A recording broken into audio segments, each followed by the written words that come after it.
And then Duke's getting to the free throw line the last couple of games. That's been a huge problem, is the free throw disparity, and they need to keep that going if they want to keep their winning streak going. They come in off a 26-point home win Saturday against Clemson, their biggest win of the year. Miami in the home white. And the tip controlled by Jalen Johnson, and Big Monday is underway. Jordan Goldwire guarded by Harlan Beverly.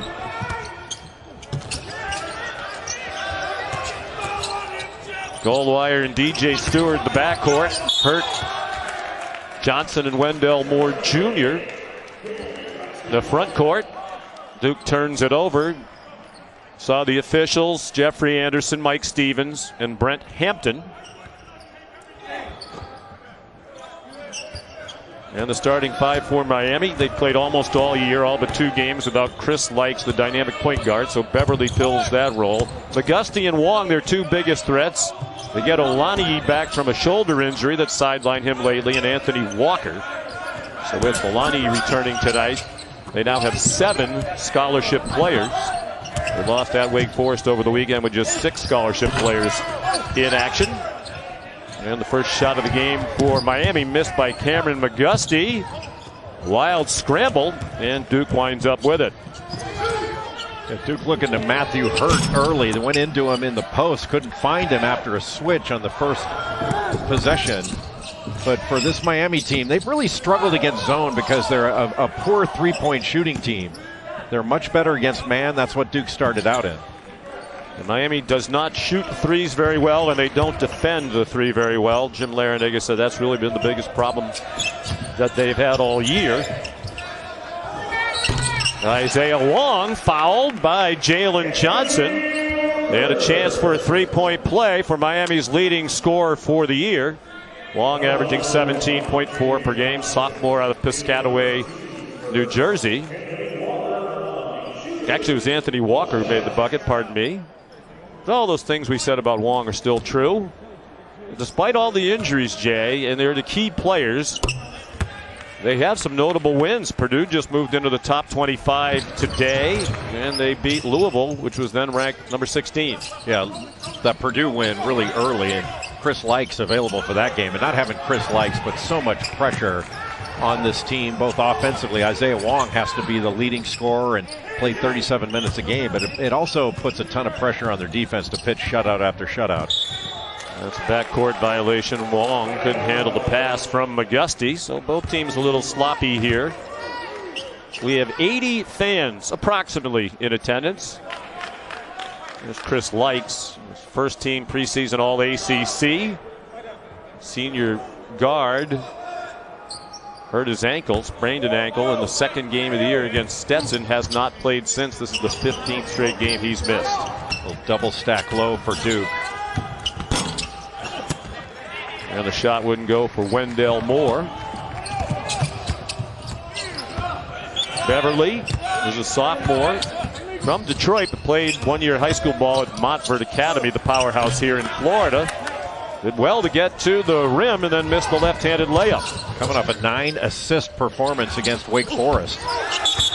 Nice block, and that's a held ball as Isaiah Wong went up to deny Jalen Johnson. Yeah, Jalen Johnson's gotten off to a rough start. Had that foul in the 3-point play. Walked the first time he touched it. I think he thought he was wide open for this. Just a terrific play by Isaiah Wong to come from behind to be able to block that. Because the ball never moved, I guess they decided it was a held ball. Anthony Walker, sophomore from Baltimore, tried to hand it off on a curl to McGusty. It wound up with him. And now a couple of officials with the whistle. Looked like the official underneath was going to call a foul, but it's a travel instead, and that certainly seemed to be the right call, as Jay just said. Yeah, McGusty might have been better off just trying to dive on that ball or just get possession of it rather than try to make the play. Good effort. DJ Stewart, the freshman, nice drive. Then he missed a short. He got his own rebound and has the first Duke bucket of the game. Nearly 3 minutes in. Stewart averaging 14 points per game for the year. #1 freshman in the ACC, and as you can see, a little bit better than that.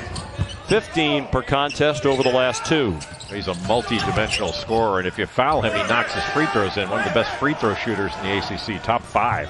Matthew Hurt, the block shot, rejecting Anthony Walker.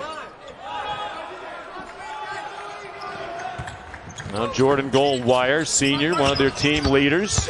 Coach K say he and Wendell Moore really provide the leadership and the communication at the defensive end, and that was Wendell Moore with the basket to put Duke up with 3.5 gone by. That was just a little 1-4 set. They lifted up the Miami defense, and as soon as Wendell Moore caught it, he just took it dead to the basket, went to the other side of the rim. That was really nicely done. Isaiah Wong. He's added muscle from his freshman year to this year, and that was on display there. Nice play by Duke at the other end. Winds up in a dunk for Jalen Johnson. But Jalen Johnson is so talented. He leads Duke in field goal percentage, blocks. And now that he's healthy, he can be a difference maker because he can do so many things. He can pass it, he can handle it. When he rebounds, he can take it up himself. He doesn't have to outlet it. Marlon Beverly, the bucket for the Canes to put Miami back up by 1. You can see there's plenty of talent on this Miami team. Unfortunately, just not a lot of depth. DJ Stewart. And that's a 3. Saw the frustration of Jim Larinaga as the shot went up. Miami, as we mentioned, shooting 28% for the year from 3, and their opponent shooting 37.5%. They are worst in three-point defense. That's one of the worst in the country.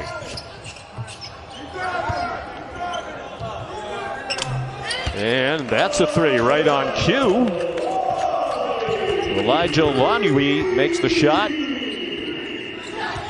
Olaniyi's a senior. He's a transfer from Stony Brook, where he scored more than 1,000 points in his 3 seasons playing there. He averaged over 18 a game last year, 6.5 rebounds. There have been 6 lead changes already the first 5.5 minutes. And a foul underneath as Moore went up. Olaniyi was there, as was Walker. So with a couple of wins, Coach K's team in much better shape with an eye toward the NCAA tournament, according to Joey Brackets. More on that in a moment. ESPN's exclusive presentation of college basketball is brought to you by Progressive Insurance. Save when you bundle auto, home, or motorcycle insurance. Visit progressive.com.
Mike Krzyzewski's team now 7-5 with an eye toward making the NCAA tournament for the 25th consecutive tournament. Of course, it wasn't one last year.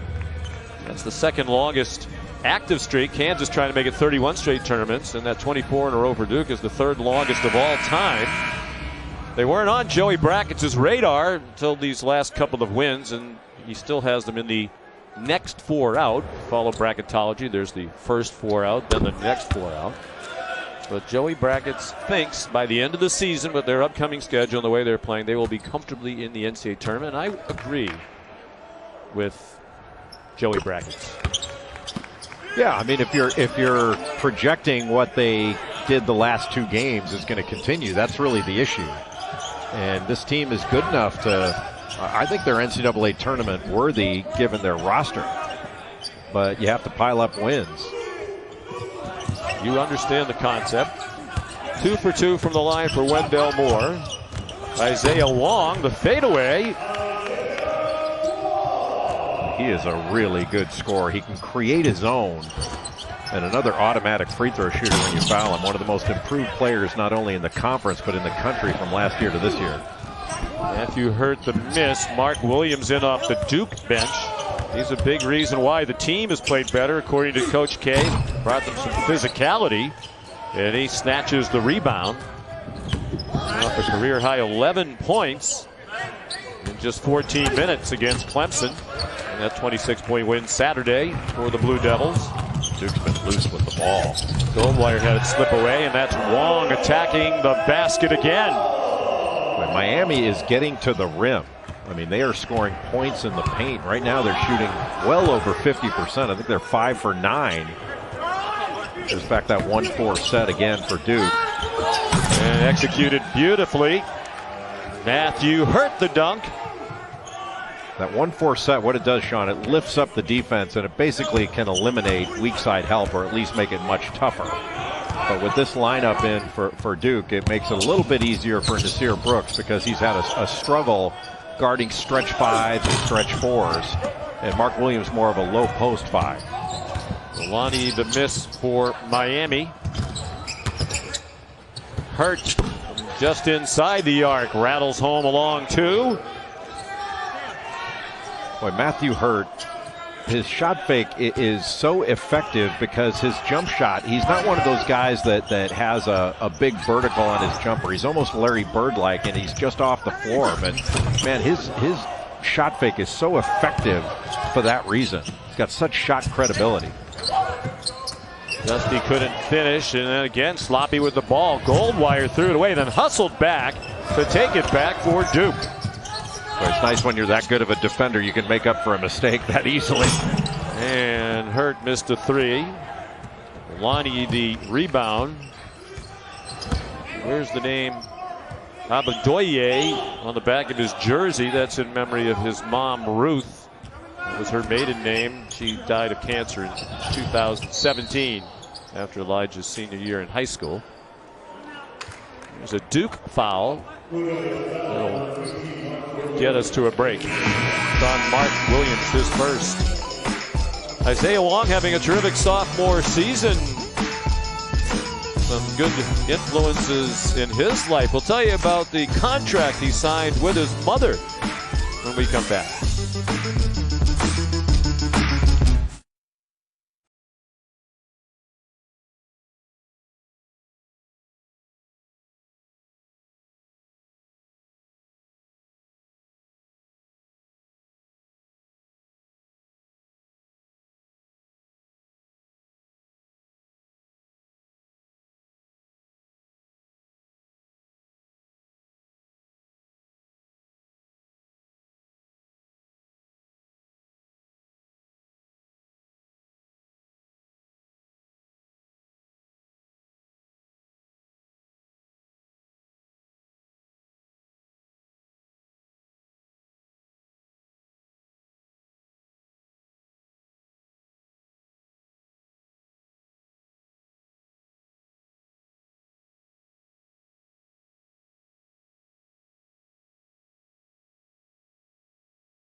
real bright spot this difficult season for Miami, the play of the sophomore from Piscataway, New Jersey, Isaiah Wong, highly recruited and regarded out of Monsignor Bonner in Pennsylvania.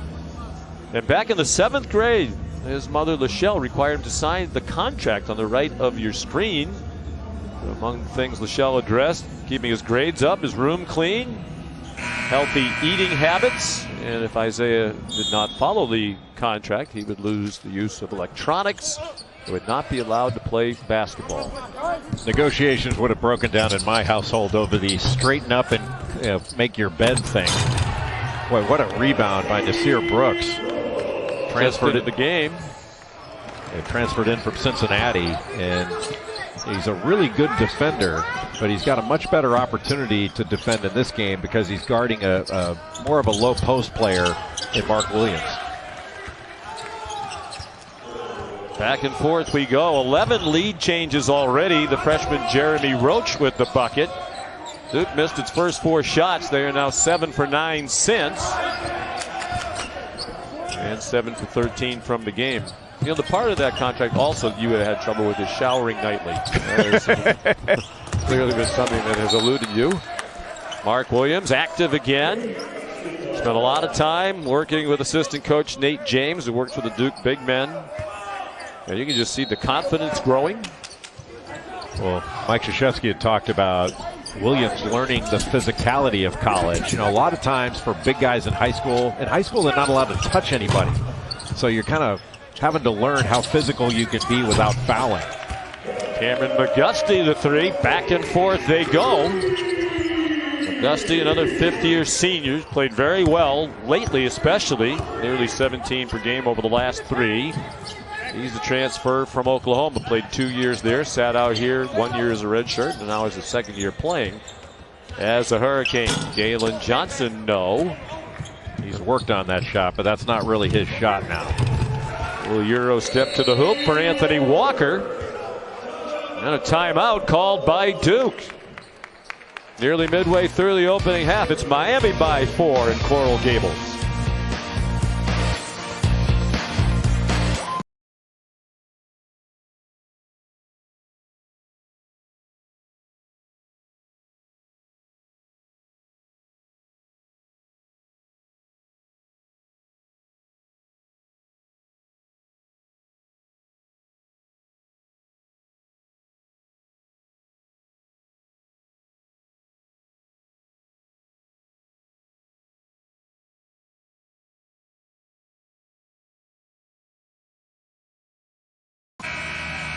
Super Tuesday is tomorrow, and attractive matchups we have for you on ESPN, the app.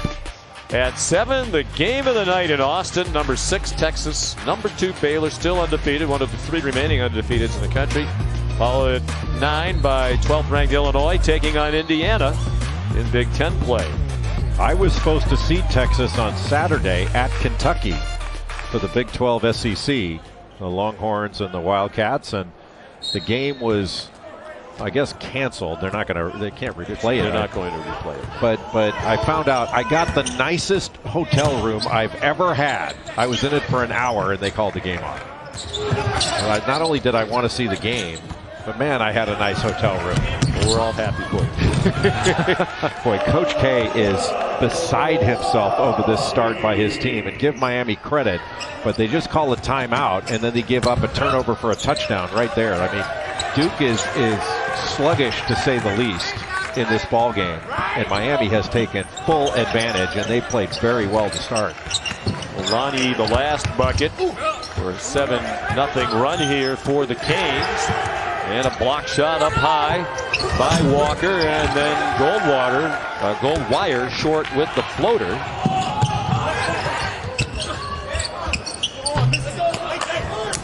And a miss from in close by Anthony Walker.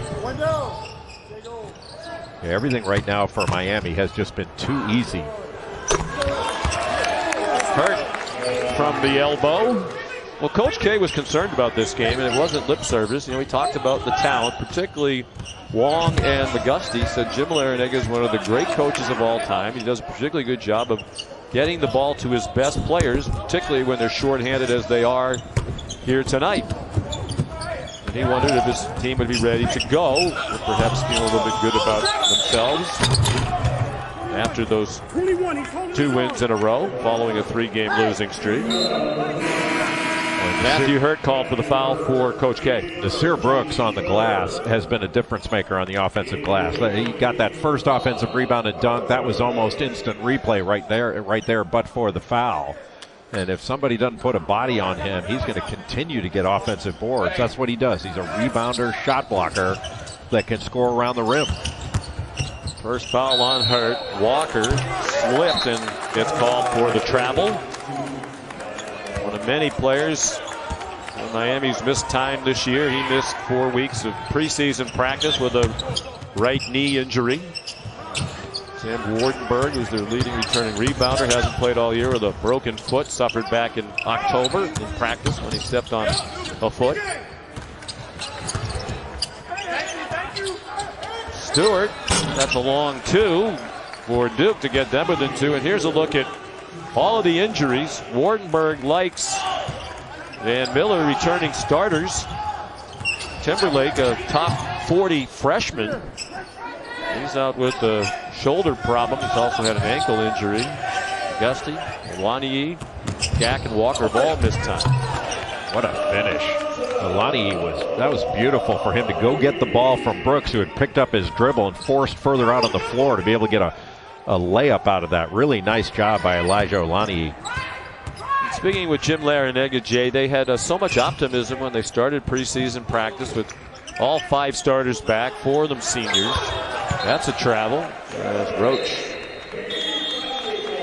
went a little shake and bake and committed the 6th Duke turnover. Well, Miami has gotten off to a great start. They have been attacking the paint, attacking the rim, and finishing in Coral Gables.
Red Raider Nation and the nation's college basketball fans, welcome to the set of the Fireside Chat. Tonight we have a great opportunity, Big 12 battle, Big Monday here in Lubbock against the University of Oklahoma.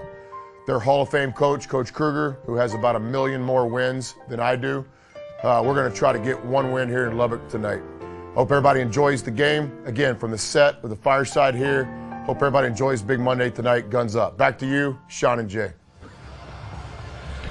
Chris Beard, you've been on his show. I have been on that show. Fireside Chat. It's one of the great coaches shows at any sport. He is a really funny guy. And as he said, that is a big game. Oklahoma moved up 15 spots to number 9 in the new poll out today. They have 3 wins against top 10 opponents, 3 in a row. And Texas Tech has another good team themselves, number 13. Well, Oklahoma has won those 3 top. Kansas, Texas, Alabama, 3 wins against top 10 teams. That's really stunning. And Lon Kruger, really one of the great coaches and truly great guys in the business. And they're so steady. They don't turn the ball over. They don't foul very much. And then Davion Harmon, he was a freshman last year, in his second year, is really having a good year. And for him to step forward against Alabama without Austin Reeves, their leading scorer, being in the lineup, really says a lot about how tough that team is. But, Sean, it's really remarkable. I mean, Miami is off to a great start, but Miami hadn't scored 60 points in a game in their last 4, and I'm not sure have they reached 25 no, and a half? This is the first time now in the last 5 games. The previous 4 games, they did not reach 25 points in the first half. They have 27 now. Back cut by Matthew Hurt. Nice feed by Jalen Johnson. Jim Larinaga accurately calls a point forward. Remember, when we had the Duke-Michigan State game early in the year, Tom Izzo compared Jalen Johnson to Magic Johnson. The way he passes the ball, handles the ball at his size. Beverly, strong drive, but couldn't score over DJ Stewart.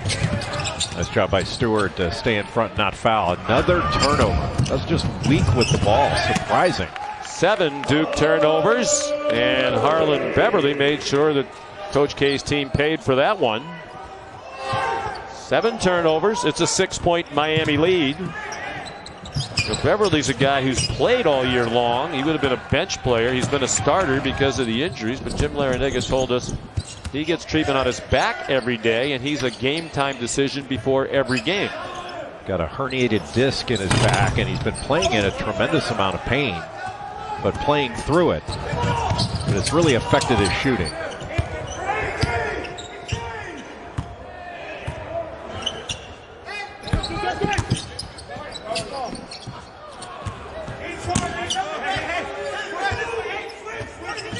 Jeremy Roach, he had a nice game at Clemson with 12 points after he did not score in the couple prior to that. 8 seconds on the shot clock.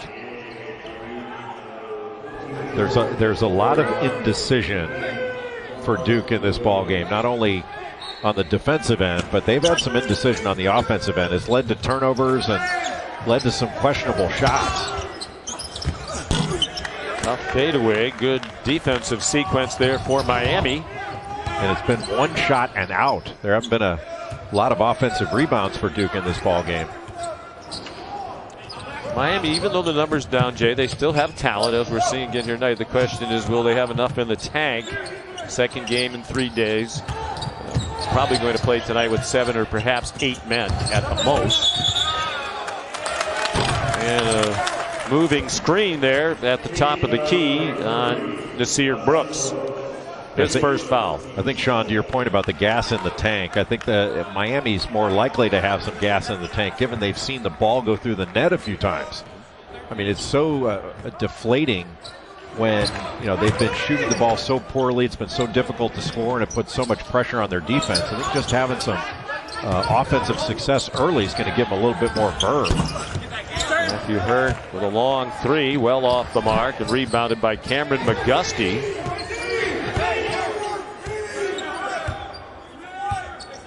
Now a little bit of zone here. It's a 1-2-2 odd man front, 3-2, 1-2-2, whatever you want to call it. But trying to stop some of this penetration, protect the paint. Shot clock down to 7 for the Canes. Isaiah Wong trying to get through the top of that zone defense, and he turned it over. And Goldwire way too strong off the backboard. And DJ Stewart fouled Jim Larinaga, frustrated they didn't come up with that rebound. It looked like Goldwire just lost the ball on the way up. You know, Sean, on the defensive end for Duke, you could see the difficulty that Miami has. Yeah, he just came out of his hand there. But the difficulty Miami has against zone, because they're not a very good shooting team. And so it limits their penetration and makes it much more difficult for them to get what they want. Olani called for his first foul. DJ Stewart, freshman from Chicago, out of Whitney Young. As Jay mentioned earlier, one of the top free throw shooters in the ACC, 84.4%.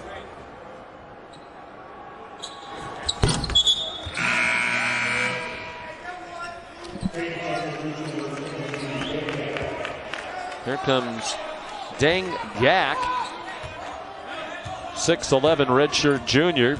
He gives Brooks a break. He's another guy who's been battling through injuries. He's had surgery on both knees. Jim Larinaga said if they get 16 or 17 minutes out of him, they're happy. He doesn't practice much with them. There's Anthony Walker, a line drive from the free throw line. Well, awfully easy. If he can make that shot, that'll loosen up that zone defense a little bit. Walker's an athlete, man.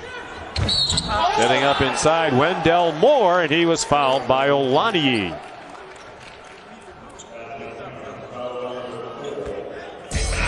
Duke able to get that bucket by isolating Wendell Moore in the post, but this first half has been about turnovers and Miami taking them the other way. Not only does Duke not get a shot, but Miami gets some easy ones. Mike Krzyzewski not happy.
come to a stop and make the right play. What do you think there, Jay Billis, in a box? I think if you do the Monday microscope, Seth, you should look through that microscope with your open eye. I have no idea what that means. Can you clue the rest of America? Have you ever see the Naked Gun with Leslie Nielsen? Yes. Where he looked in the microscope with his closed eye, and George Kennedy had to tell him, "Use your open eye, Frank." You never saw that? No, I did, but I forgot. A and B. I assume not everybody watching this, or even perhaps a high percentage. Our cultured crowd, our cultured audience definitely has seen The Naked Gun and knew exactly what that reference was. That was a brilliant piece of comedy that I think you ruined. Leslie Nielsen was an outstanding actor. Fine film. I'm still trying to recover from the fact you had a nice hotel room in Lexington. Matthew Hurt will shoot a pair. Certainly a leading contender for Player of the Year honors in the ACC. Foul was on Anthony Walker, his second. And also most improved player. Yeah, he's going to have some competition for most improved. He's right there. You know, he's second in the league in scoring and fourth in rebounding, but you know, Isaiah Wong is right with him because he's improved tremendously from last year to this. And Quincy Guerrier of Syracuse. I'd put Jay Huff of Virginia in there too for his improvement. Well, why don't we just give it to 4 or 5 players and they can all share it? Have a participation trophy. Well, there are the increases in points per game. Wong, highest on that list, just under 10 points per game more than he scored last year as a freshman. As you said, Guerrier much improved. Matthew Hurt, improved scorer, shooter, rebounder. Of course, a big part of Wong's success is the added muscle. You know, we mentioned the contract he signed with his mother. Obviously, she pushed him from an early age to work hard, and clearly he worked very hard in the weight room since he arrived here at Coral Gables. Looks like a different human being. Must have been an addendum to that contract. Get in the weight room or your cell phone is gone. He sure got in there. He's a really good player. Just his ability to get his own shot. You know, he's a Philly kid. I know he's from Piscataway, New Jersey, but a Philly kid. And Lonnie Walker sort of paved the way for him to get to Miami. Paved, not paved. Paved. Yes, just in case. Did I say paved? No. But I just want to make sure people starting to watch The Naked Gun if they can find it. Great steal by Wendell Moore, and what a beautiful finish to go to the other side of the basket. And they've come back to tie it. The largest lead of the half for either team was the 6-point edge for Miami. Duke's biggest lead was just 2 points. And this zone has really changed the tempo of the game. It's caused Miami to stand around instead of attacking. And now Duke's able to put some full court pressure on, and so the tempo is completely different than it was 3 minutes ago. And Hurt puts Duke back on top with 2:25 to go. Well, the zone makes sense, don't you think? It's an 8-0 run here. I mean, we talked all night. Miami's the worst three-point shooting team in the ACC and 320th in the country out of 341. It does make sense, but they're going to it a little bit out of necessity. You'd like to be able to guard in man-to-man. That's usually what they do, but they played Louisville almost exclusively zone. Goldwire after a wild shot by Harlan Beverly of Miami, and now Duke has a 4-point lead for the first time tonight. Wong doesn't have any receivers to throw to. Somebody's got to get open, sort of in the middle of that press. Catch, face the defense, and make a play.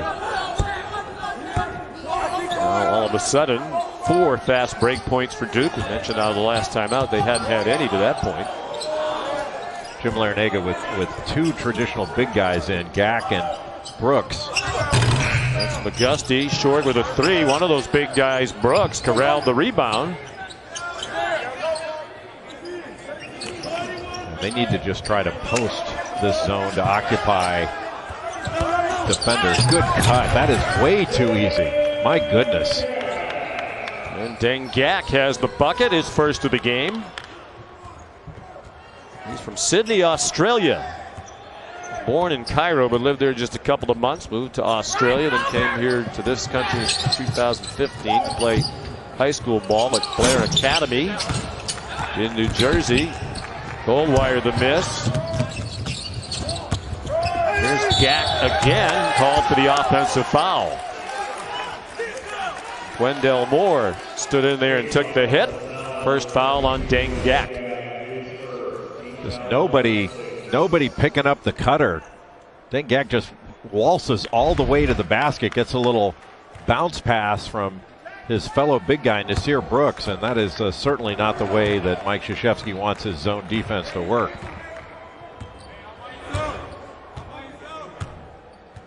About 6 seconds difference between the game clock and the shot clock. We approach halftime.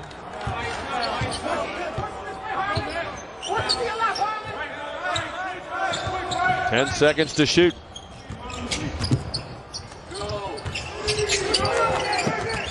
They're running out of time. Stewart has to shoot it. He missed. Time for Miami for a counter. Just inside half court. It wouldn't go for Harlan Beverly. And we're at the half. Duke 6-0 and leading at the half this season. We're at halftime. But Duke needs to do a better job in the second half of not settling for jump shots. I think they were only 1 of 8 in the first half from three-point range. Each team played only 7 men in the first half. Duke ball to begin the half. Jordan Goldwire out there in the backcourt with DJ Stewart. This is Jalen Johnson with Wendell Moore. And here's Matthew Hurt. And he drove past Wong, who actually might have closed out with a little too much vigor. And a Miami foul called on Olaniyi, his third. And again, they have no depth. They played just 2 bench players. One of them, Deng Gack, played only 4 minutes in the first half. All 7 scholarship players available for Miami tonight to play. Oddly, Olaniyi, he was there to take the charge, but just backed off a little bit, and that's what wound up giving him that block. He went aggressively over to get that position, but just didn't keep it. And when he's guarding Matthew Hurt, he's given up about 3-4 inches in height, and Hurt's taking him down into the post. Duke's just got to make sure they find him. Now a 12-2 run dating back to the end of the first half. 13 points for Hurt. He scored in double figures in every game this year. Played very well against Miami last season at 22 in the win over the Hurricanes in Durham.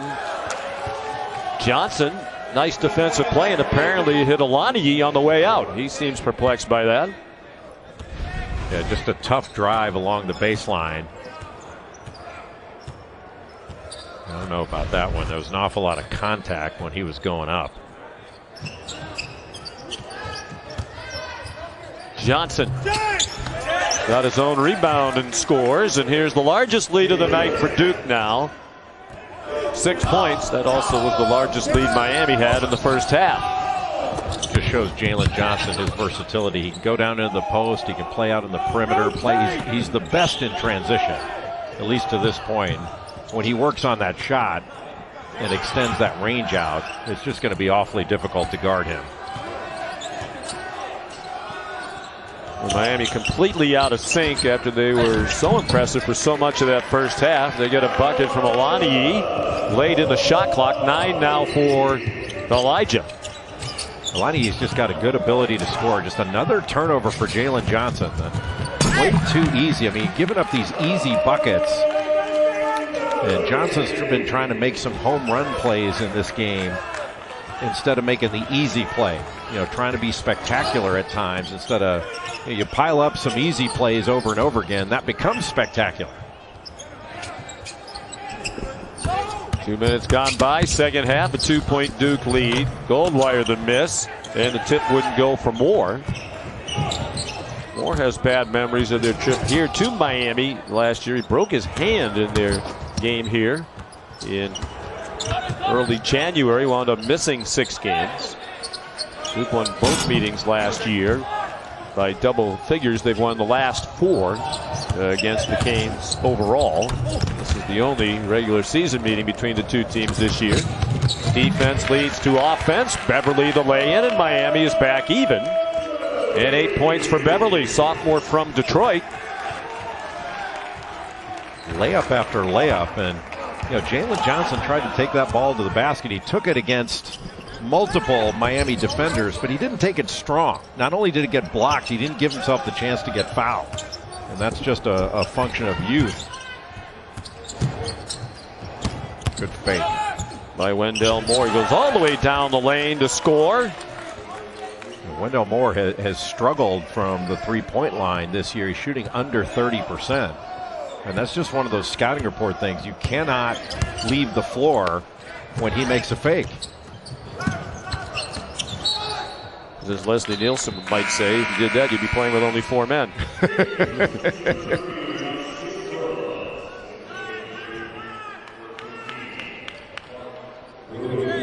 Johnson gets a breather.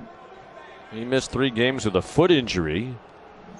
And Mike Krzyzewski said that really cost them some time to get acclimated to each other. It's a young team. The schedule disrupted by COVID. Well, they haven't had any positive cases on their team. Duke University as a whole has done a terrific job handling COVID-19. Wong a miss. It got tipped around. McGusty had a chance, and finally it's taken back by Matthew Hurt for Duke. I think when the Duke coaching staff looks at this tape, they're gonna see a lot of rebounds that are right there for the dark uniformed players to grab, and they just haven't grabbed them. Miami has been more aggressive in going after the ball. Moore got called for a travel. There was a bump there. Might have been an offensive foul. They settled for the travel with the officials instead. Timeout, 2-point game, 15:59 to go on Big Monday.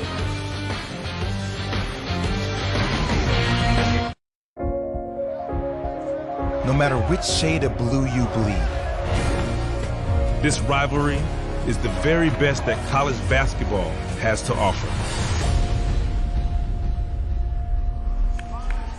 And it is renewed, the 254th time. Saturday night, a Sonic blockbuster. Dukes won the last 3. Neither team ranked. And it's the first time they will have met with both of them out of the top 25 since February 27th of 1960. Leaner good for Anthony Walker. And that's how you break pressure. You break it to score. And Anthony Walker has done a good job in this game. He's such a hard worker. Improving skill level. His second jump is so effective. Good athlete. Can't go over the top of that. Walker 1 point away from double figures for the 4th game in a row. He's trying to do his part for this depleted team. Yeah, Walker went over the top of that screen to get to Matthew Hurt. I'm surprised Hurt didn't shoot it right away. With that shot fake, he really actually allowed the defense to recover to him. Goldwire with the shot clock down to 3. Stewart needs to take a shot and does. And it falls short from the elbow and rebounded by Walker. So here's a chance for Miami to reclaim the lead. They've done damage inside, 28 of the 41 points in the paint.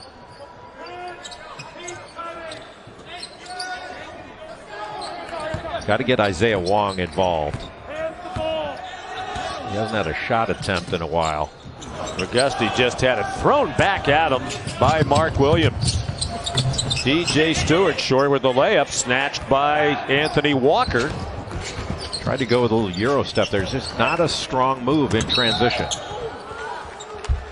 And it gets called for the travel at the other end.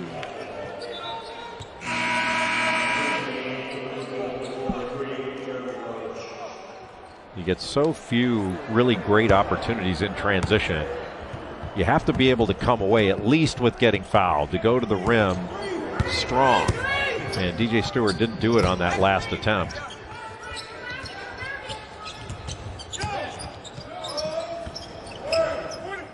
Hurt with Wong on him.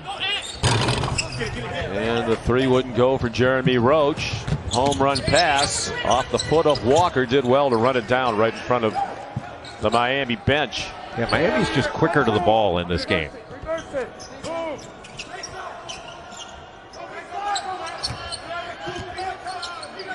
I know Duke would rather, the Duke coaching staff would rather play man to try to wear this Miami team down a little bit, because what a pass. That was a terrific pass. And then Williams, the block. Boy, it was a scramble all the way around for Miami. It still looked like they were going to wind up with a bucket, but Williams said no, and he deflected it out of bounds off the Hurricanes. Well, Stewart taking it to the basket and not going as strong as he needed to be able to complete that play, and Mike Krzyzewski not pleased. Just didn't want any water. Not hydrating. Gone 3.5 minutes without scoring, the Blue Devils. Williams assertive as he has been lately. He banks one home. Well, he's getting better, isn't he? He sure is. A lob threat that can run the floor and rebound and finish. Just provides that rim protection with that 7'4" wingspan. First 10 games of the season, Jay, he had a total of 6 field goals made.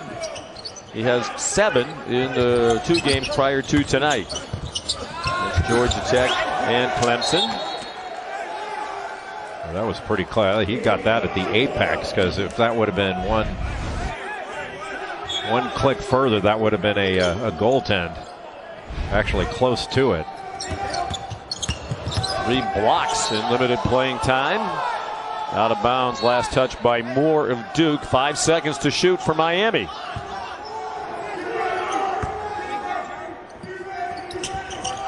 Wong guarded tightly by the freshman Roach. McGusty at the shot clock buzzer, rebounded by Elijah Olaniyi.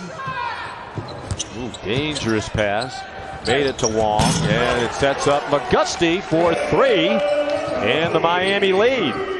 Coach K asking for a shot clock violation if that shot didn't get off, but whether it got off or not, you still got to rebound it. Duke didn't rebound it. Miami did, and it led to an open 3. Goldwire, he rattles home a 3. It's really not his specialty. It made only 9 threes all year prior to tonight. Goldwire been so much better in his last 2 games coming into this one, but against Georgia Tech and Clemson. Close to 8 points a game, 5 rebounds, 6 assists, a couple of steals, and taking much better shots. Leadership good. Yep. Goldwire leads the ACC in assist to turnover ratio, 3.31.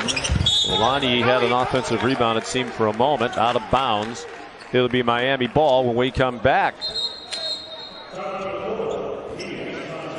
Well, if you're thinking about checking out what's on ESPN2, this might be a good time. This Illustrator's Best is coming up when we come back.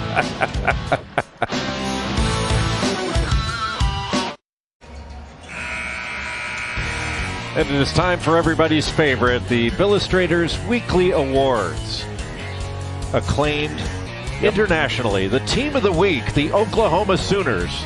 3 straight wins against top 10 teams. They beat Kansas, Texas, and Alabama. That was a pretty easy choice. A low turnover team. It doesn't mean it's the wrong choice. No, the player of choice. the week, Cade Cunningham of Oklahoma State, coming up 21 points, 7 rebounds, 5 assists, 3 steal performance against Arkansas, and he was outstanding at the end of the ball game. What a great closer.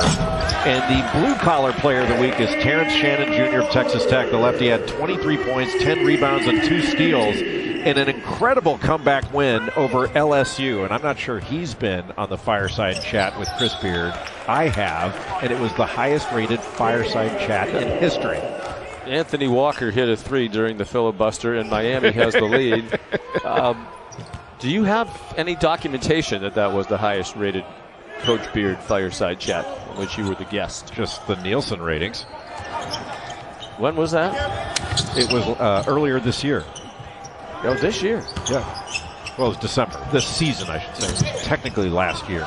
There's absolutely nothing else on. Here's a run-out opportunity for Duke. Goldwire stepped inside the three-point arc, and it's tipped up and in. Both Williams and Moore were there. And the credit to Matthew Hurt. At least the PA announcer did. Olaniyi, they attack this Duke pressure, and Olaniyi will have a chance for a 3-point play. What a great take by Olaniyi. Well, he was a game-time decision to play in this game. And it was the right decision. Doesn't look like there are any problems with that shoulder. Just took a little bit of contact and able to get it off the glass and drop in. Just an aggressive take by Elijah Olani. And the second foul on Mark Williams. Olani did not play their last two. Florida State or Wake Forest. He missed the free throw. 18 lead changes in this game. Tight throughout. Largest lead for each team, 6 points. Miami's in the first half. And Duke's in the early stages of this second half. Jalen Johnson working on Nasir Brooks. Took a bump and got the bucket. Duke with more of a motion look on that last possession. And Joey Baker into the ball game, a guy that can shoot it, although he's not been knocking threes down at the same rate he did last year, but just off a little high ball screen. Got some penetration, little pitch behind, and then the contact. Nasir Brooks just brought that arm down, and anytime you bring the arm down, there's contact, they're going to call a foul. But it's a very nice finish by Jalen Johnson, who struggled a little bit in this ball game with his turnovers. I think he got 4 turnovers in the game, and if I remember right, 2 or 3 of them went for easy buckets on the other end. There's a second foul on Nasir Brooks. Another lead change. Sticking with his three-quarter court pressure back to this 1-2-2 half-court zone. A little bit more movement by Miami than they had earlier on. And Gak, nice cut to the bucket. He's had a couple of baskets with that type of move. Yeah, that's essentially the same cut. Got it into Brooks and then just cut right off of him. Nobody picked him up. I mean, just as simple a play of almost give and go as you can get. And another Duke turnover. This one by Roach. And it leads to a lay-in for Elijah Olani. Boy, to say that these passes are sloppy would be generous. He's almost reckless with the passes. Matthew Hurt, tough shot, fading away with a couple of defenders on him. Wow, sloppiness on both sides. Miami got away with this one. McGusty to Gak for the dunk. When Miami is really feeling good about themselves right now, and they should. I mean, that's some extra energy, extra juice that Deng Gak has brought into this ball game. 6-0 run for the Canes. They're back on top by 4. Terrific drive, forced help, and Deng Gak from Blair Academy and Australia with the finish. Well, this is entertaining, and what a game we have coming up next. We go to the Big 12 for the second half of our Big Monday doubleheader. Number 9, Oklahoma. They moved up 15 spots from last week, taking on 13th ranked Texas Tech. Oklahoma with 4 wins over top 10 teams in the last month. The first team to do that since 1974. And NC State, 4 top 10 wins in the same month. David Thompson, Monty Tao, Tim Stoddard played on that NC State team that won the national championship. TJ Stewart the miss, but Jalen Johnson attacks. Olani saved it. So Miami with a 4-point lead and the ball. Duke just not finishing plays. You know, Duke has 6 assists in this game, 12 turnovers. That is not a good ratio. Miami hot. They've made their last 5. Down to 8:20 to go. When they've touched the post, they've gotten good things out of it. Oh, Gak. Ball was touched, so therefore no walk. And now they've made 6 shots in a row. Nasir Brooks, the transfer from Cincinnati. They look like the Twin Towers when they've been in there. They've worked very well together. Brooks and Gak. Goldwire. Rebound Johnson. Hurt. Whips it underneath. Great ball movement by Duke, but it doesn't lead to a shot until Stewart got all the way to the rim. A much more aggressive drive. And you can tell you're going to get a better finish when you go in that hard. Great play by DJ Stewart to attack the rim. Now in double figures for the 9th time in his last 10 games. Sear Brooks.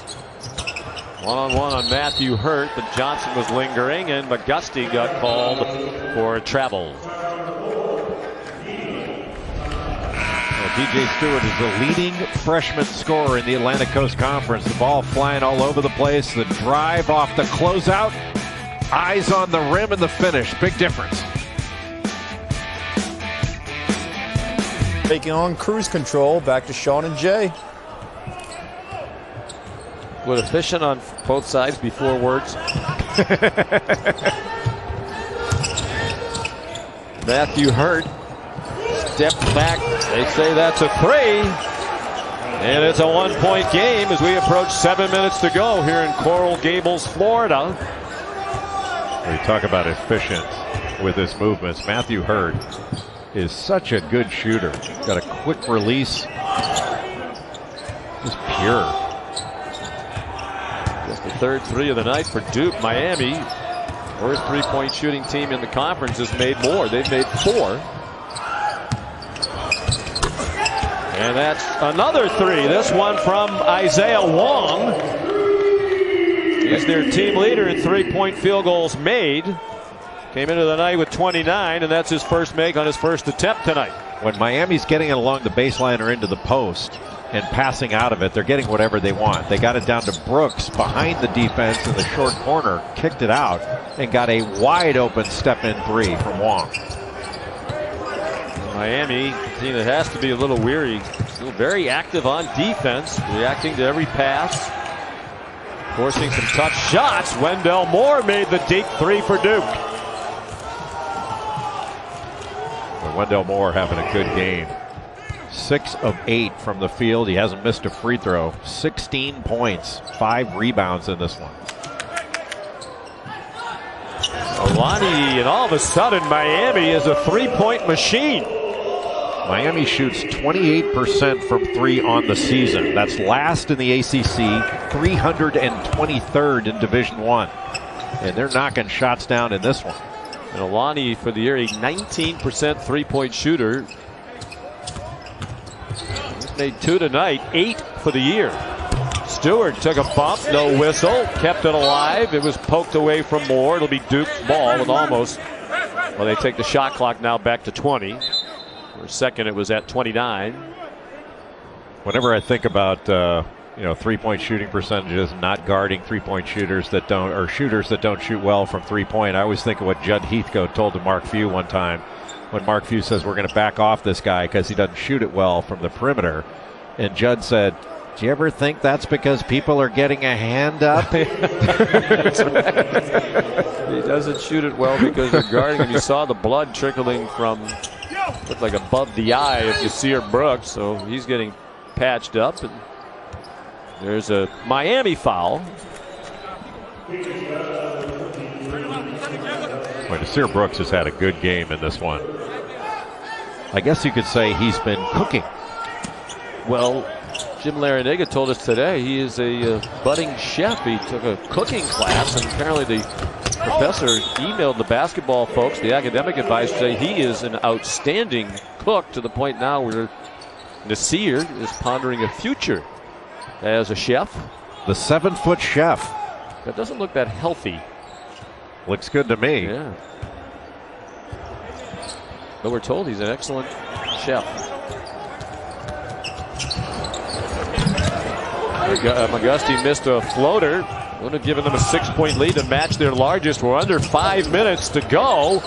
Duke a little fortunate there. The ball got deflected right to Hurt underneath the hoop. And it's a 2-point game. 18 for Hurt. Just about on his average. He averages 18.7. Second in the ACC behind Justin Champagny of Pittsburgh. What a move by Isaiah Wong. And never took his eyes off the rim, even with that contact. Goldwire the foul. Can't allow him to drive to his right, but never took his eyes off the rim. Your eyes make layups, and that concentration just spectacular by Isaiah Wong. He has 13 points. He makes the free throw. He's been hot from the free throw line as well. Has now made 12 of his last 13. Miami by 5, inching closer to what would be a huge upset, having lost 4 in a row, all by double digits. Jalen Johnson inside to score. They've lost the last 3 head-to-head to Duke by at least 30 points. They got smacked by the Blue Devils in the 2 meetings last year. Yeah, Miami's got to be a little careful when they're deciding to switch on the defensive end. Duke went back to that 1-4 set, little side ball screen, got Miami in a switch. All of a sudden, Jalen Johnson had a huge advantage inside. Nice play. Nice offense by Alani and Walker. It was Alani from Walker. Just a little play behind action. Right behind the drive. It is hard for the defense because you're going after the drive, trying to stop it. You pitch it back out for that open shot. That was just beautifully done. Alani has 3 threes tonight. He had 6 all season prior to tonight, was shooting 19%. This is a game that has been unmarred by fouls. Now, the coaches would argue it's been unmarred by defense, but that gives you a few options defensively when you're not in any foul trouble. And against the zone, when the ball was in the middle of the zone on the baseline, they kick it out. That last play to Olani was beautiful. Jay. All right, Kevin, we spoke with Jim Larrañaga this afternoon. He said the story of our season beyond the injuries, we can't make threes, we can't defend the 3. And they've done both very well tonight. 7 out of 13 from beyond the arc. The team that was 320th in the nation in 3-point percentage, 28%. Coming in, they lead by 6, 3.5 minutes to go. Duke was an 11-point favorite entering tonight's game. DJ Stewart off the mark from 3, battle for the rebound, and it was ripped away from Jalen Johnson by Dengak, who's had one of his best games of the season. But quality minutes. Duke going back to man now. Anthony Walker's had a terrific game in this one. Gusty, tough shot. Gak kept it alive. They have a full shot clock. That was off of goal wire, I thought. Looked like it went up his foot. There wasn't any argument from the Miami players. Nope. Might have grazed the left leg of goal wire on the way by. Tough to tell. Stewart replaces gold wire beyond the arc. A big 3 for the Blue Devils. Similar play to what we saw on the other end from Miami. Just a drive and the play behind. A great presence of mind to throw it behind to Stewart, who was wide open, and his shot preparation was excellent. Timeout called by Jim Larrañaga. After this drive, a terrific job of replacing behind the drive by DJ Stewart. Just a very smart play, because all the defense is going toward the penetration. You play behind that action, you can get a wide open shot. Duke just did it. Miami did it to them on the other end. Stewart 7 for 14 from 3 over the last 3 games. We have another full day of college hoops across all of our networks Saturday, highlighted by the Sonic Blockbuster. North Carolina and Duke, that's at 6. Then the border battle between 11th ranked Tennessee and Kentucky from Rupp Arena. Both the games are on ESPN and the app, so you can watch anywhere. North Carolina's won 3 in a row. That is the longest active winning streak in the ACC. Very evenly matched, very balanced this season. See how Jim Larrañaga plays it. Trying to run any time off the clock, and they get it to Wong, who knocks down a deep 2. Are you kidding me? The crossover step back against Wendell Moore by Isaiah Wong. That was big time. What a great play. Instead of, are you kidding me, in the spirit of the evening, we should have said, surely you can't be serious. Jalen Johnson, nice move, and he scores around Dengak. Under 2 minutes to go. And scored with the left hand. Oklahoma and Texas Tech still to come from the Big 12. Wong in traffic.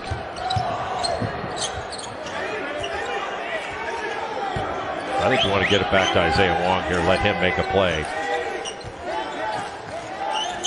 No running out of gas in the second half. Miami has shot the ball very well, and with 4 on the shot clock, there is a foul. And you made the point earlier, Jay, neither team neared the bonus. That's the 3rd Duke team foul, and Miami's been whistled for only 4. Yeah, I still think that can be. Watch this amazing, just individual move by Isaiah Wong.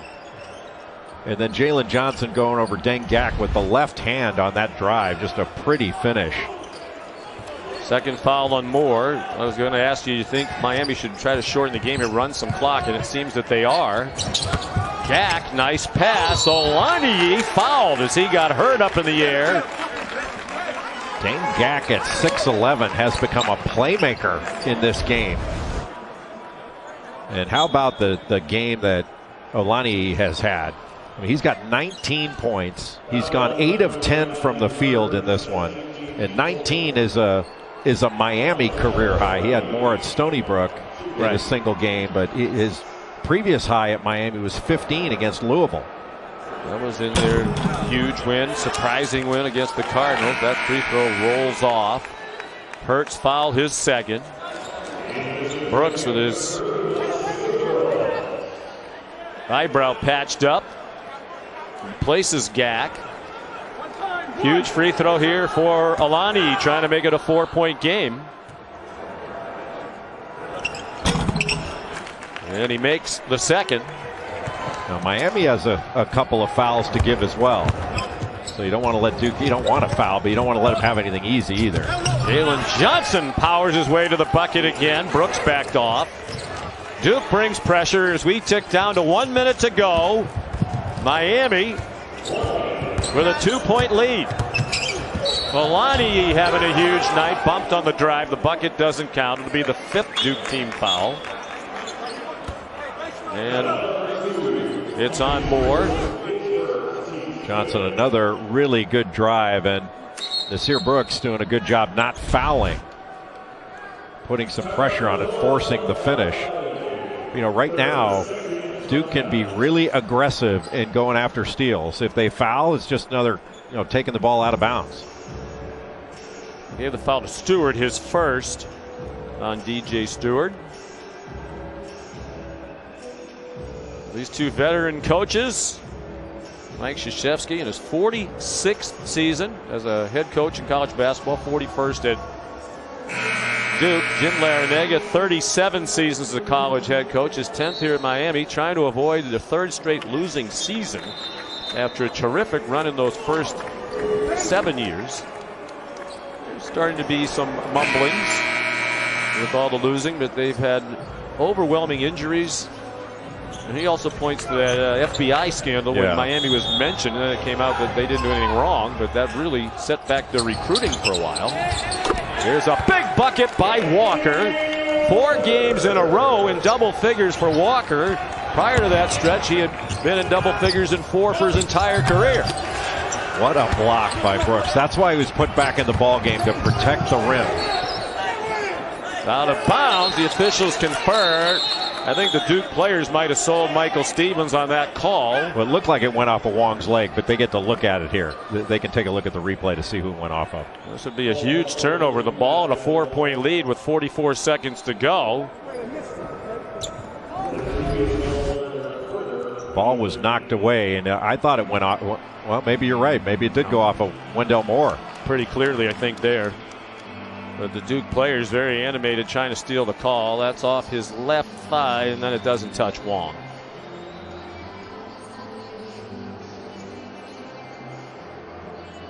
Right off his knee.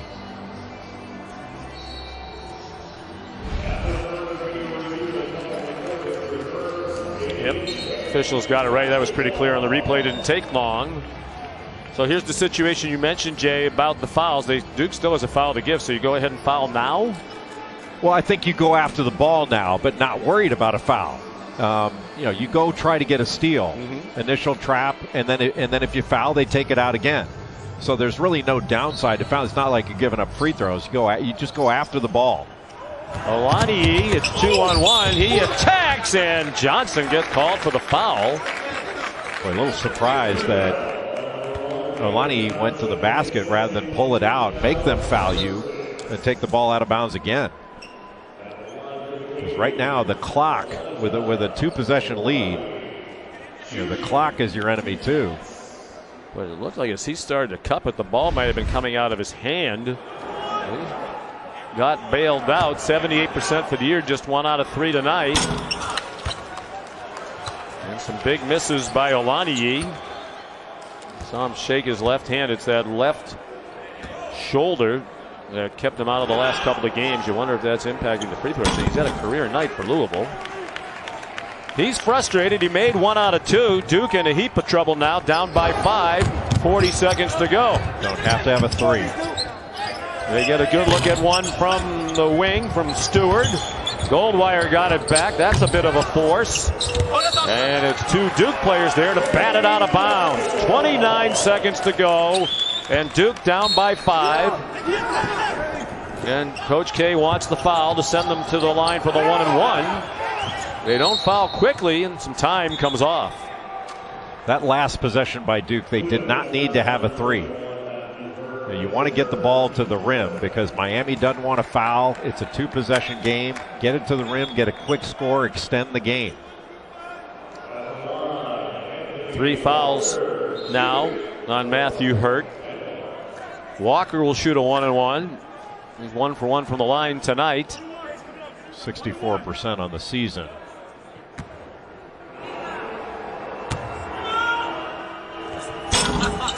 And he missed. Miami missing some opportunities to perhaps put this one away. And Miami still has a couple of fouls to give.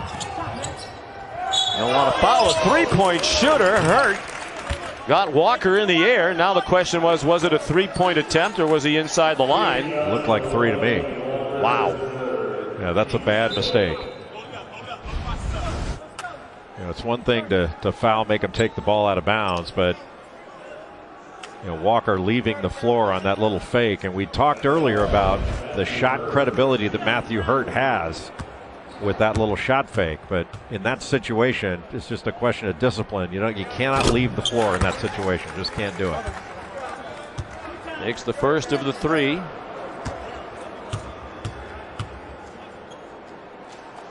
Made 9 of his last 10 free throws. 10 out of 11 now. It's back to a 1-possession game.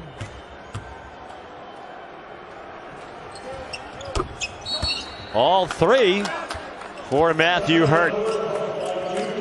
Miami by 2, 14 seconds to go. Boy, what a huge play. And now really for Miami, this is about passing and catching. You get your best inbounder bringing it in, and then you just have to make sure you get a good break to the ball, catch it cleanly, and expect contact, expect to get fouled, and then go to the free throw line, knock your free throws down. That's going to be the difference between winning and losing here. Wong is 77% free throw shooter. McGusty's 84.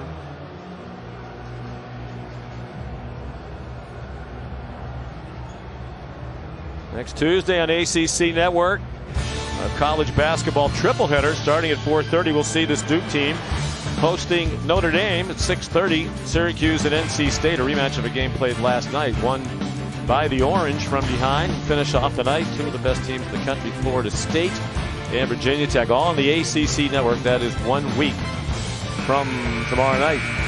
So what's the strategy as we look inside those huddles for Coach L and Coach K?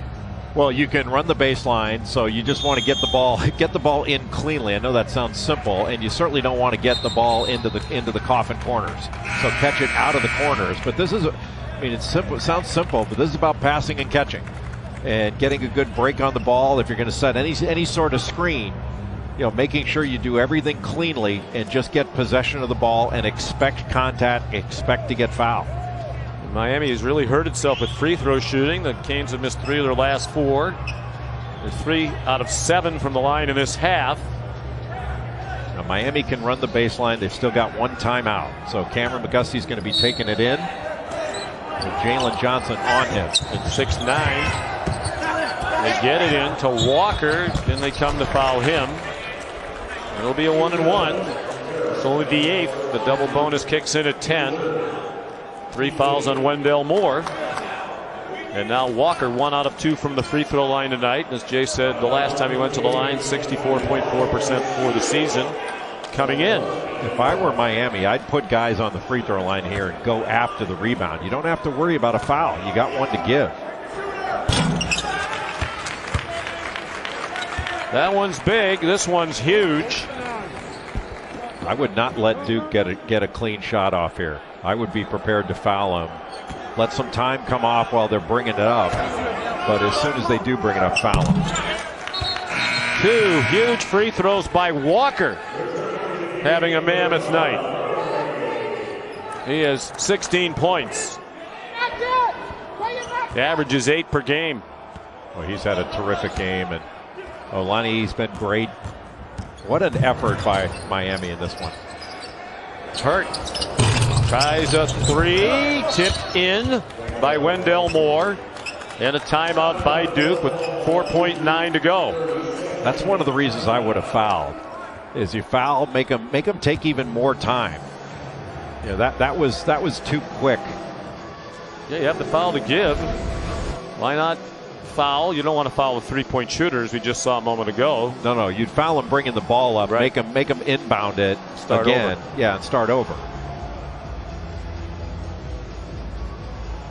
Nice job by Wendell Moore to tip that in. And that's why you want to get a quick 2 in some of that earlier situation, is so you can extend the game. No timeouts for Duke. Miami still with a foul to give. Possession arrow in favor of the Canes. And Miami still has that one timeout. So if McGusty gets in any kind of trouble, if he in his internal clock, if he gets to 4, that's got to be a timeout. Possession is everything here. Again, he can run the baseline. Here comes Long. That's the man they want to get it to. Either he or McGusty. So that's the 9th team foul. So this will be the last 1-and-1. Long's 3 for 3 from the free throw line tonight. Came in at 77%. And gets to the line more often than any other Miami Hurricane. Be a 78th free throw of the year. And it's short. So a chance for Duke to tie it with 2, win it with 3. Need to foul him. Hurt at the buzzer. And he didn't get it off in time. And that's it. Miami with a stunning victory over Mike Krzyzewski's Duke Blue Devils. Just an incredible effort by Miami, Sean, to come in as banged up as they have been. 4 straight games where they didn't even get to 60.